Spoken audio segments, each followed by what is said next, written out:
ارتماسی وضو۔ ارتماسی وضو میں پانی اعضاء تک اس طرح پہنچائیں کہ ایک دفعہ میں تمام پانی پہنچ جائے۔ اس بنا پر پہلے نیت کریں، پھر سر کو پیشانی سے ٹھڈی تک پانی میں ڈبوئیں۔ چہرے پر مکمل طور سے پانی پہنچنے کے بعد اسی ترتیب سے باہر نکالیں۔ اسی طرح ہاتھ دھونے میں کوہنی سے انگلیوں کی سمت تک پانی میں ڈبوئے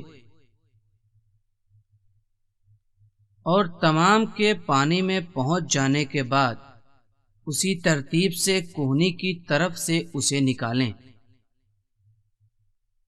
داہنے اور بائیں ہاتھ کو دھونے کے بعد سر اور پیر کا مسح کریں۔